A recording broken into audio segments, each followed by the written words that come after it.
دیکھیں دو فیکٹر سمجھ لیں.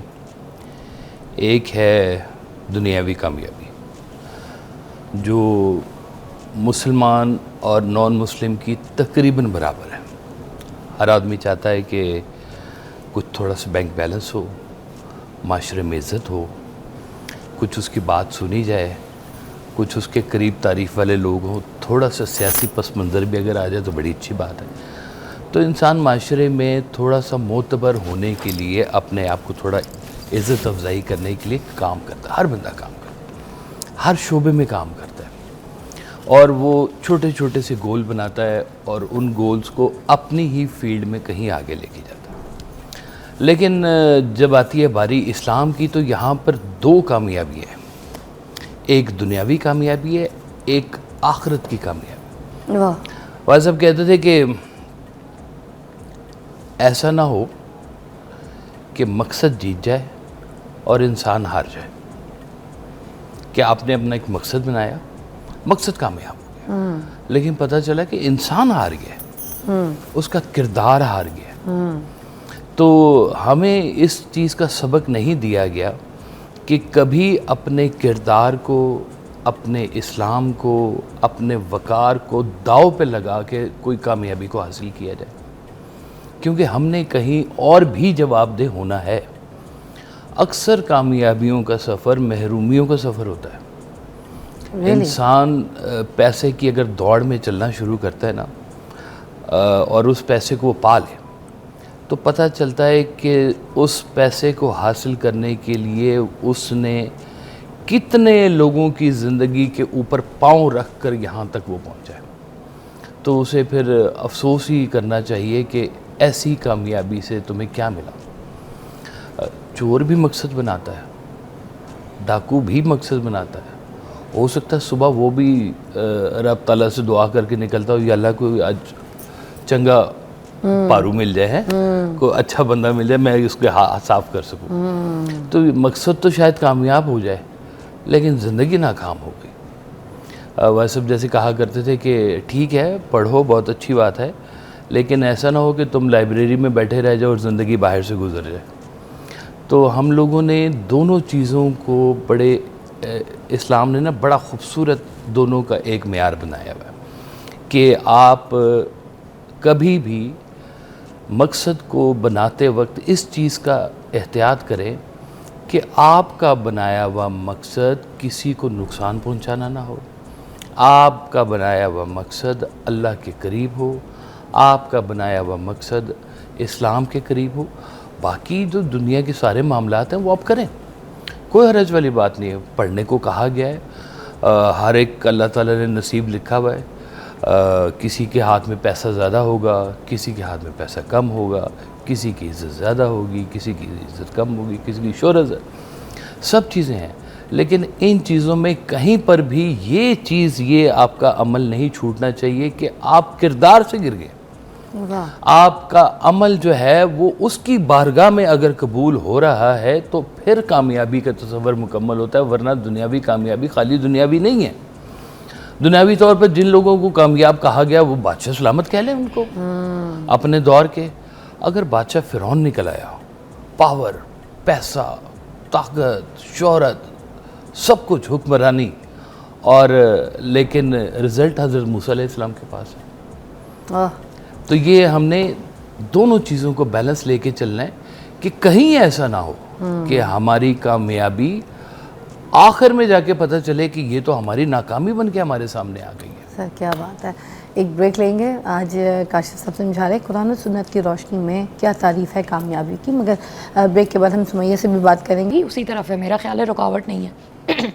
اگر فقیری یا سادگی اگر ہے تو اس سے اچھی بات کیا ہے کہ آپ کو پرواہ ہی نہیں ہے, آپ کو اپنے انٹرنل اپنا پتہ ہے کہ میرے ٹیلنٹ کیا ہے, میری ورتھ کیا ہے, اور آپ نہیں کرتے. لیکن میں ایک درمیانہ ویو بھی دینا چاہوں گی ادھر. آپ نے کیونکہ پچھلی بات بھی کی نا, ایک میرا دوست تھا مجھے کہتا ہے بھائی میں گورنمنٹ آفس کے چکر لگائی جا رہا ہوں, وہ تو مجھے پوچھ ہی نہیں رہے, مجھے ایک سٹیمپ لگوانی ہے. ٹھیک ہے نا. اب میں نے کہا کیا کس طرح کے کپڑے, داڑھی جی بڑی ہوئی, ایسے ہی ذرا بسیدہ سا شلوار قمیض, بہت پڑھا لکھا, باہر سے پڑھا ہوا, بڑا اچھا.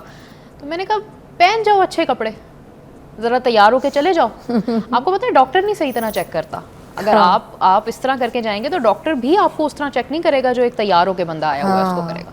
تو پریکٹیکلی میں یہ کہتی ہوں کہ اگر چھوٹے کاموں میں ایون اسلام میں جب تاجر جاتے تھے نا, جب تجارت کرنے جاتے تھے تو کہتے تھے بارگین بھی کرو, اپنے حق کے لیے بھی لڑو, وہ تم سے کم کرا رہے ہیں تم اپنی بات پہ اڑے رہو. تو پریکٹیکلی کچھ چیزوں میں اگر آپ کو تھوڑا سا اپنے آپ کو صحیح سنوار کے رکھنا پڑتا ہے, تھوڑا, یہ نہیں میں کہہ رہی کہ بہت ایکسٹراویگنٹ ہو جاؤ, اصل میں دس اینڈ دیٹ نہیں ہے, یہ ایک فیلسی ہوتی ہے, یا بالکل فقیر یا بالکل ہی ریڈ کارپیٹ, یہ بھی نہ رہو, کوئی مڈل میں رہ جاؤ.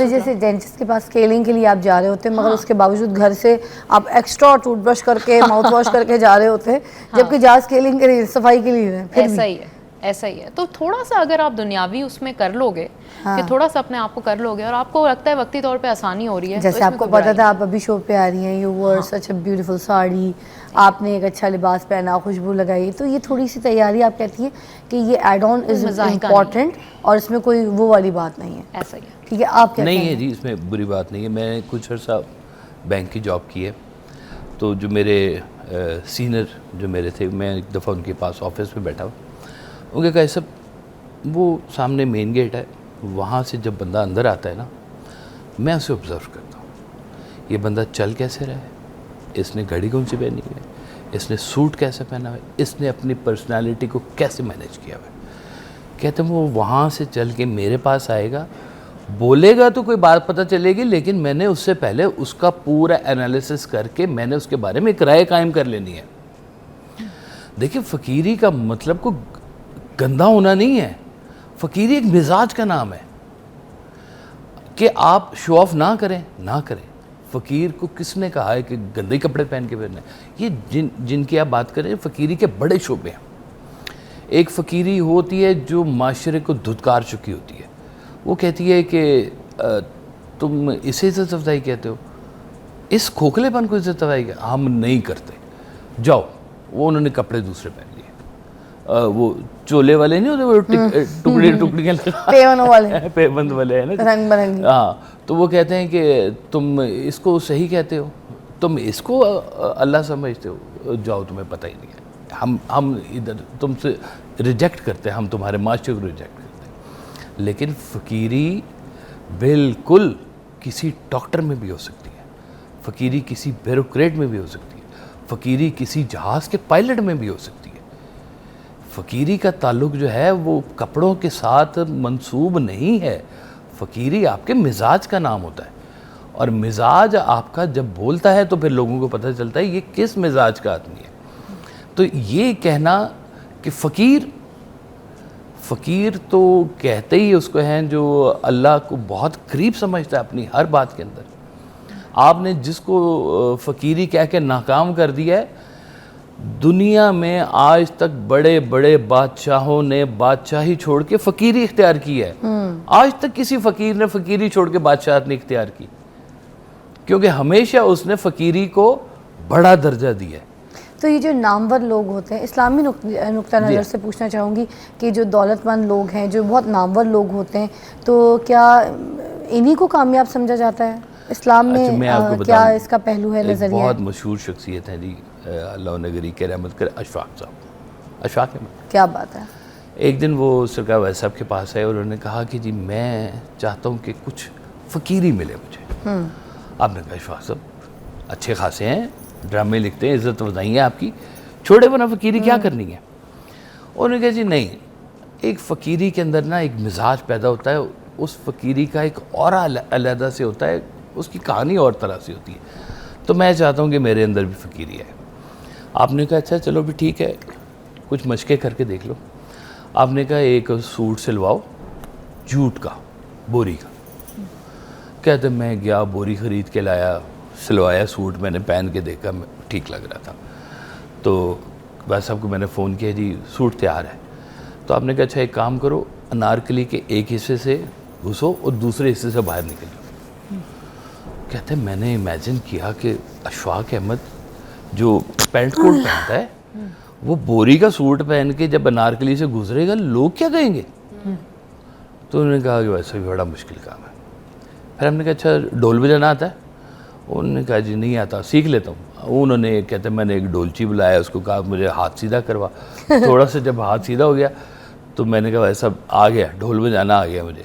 تو آپ نے کہا کہ اچھا جاؤ لبرٹی مارکیٹ اور 2 گھنٹے جا کے ایک چوک میں کھڑے ہو کے ڈھول بجاؤ.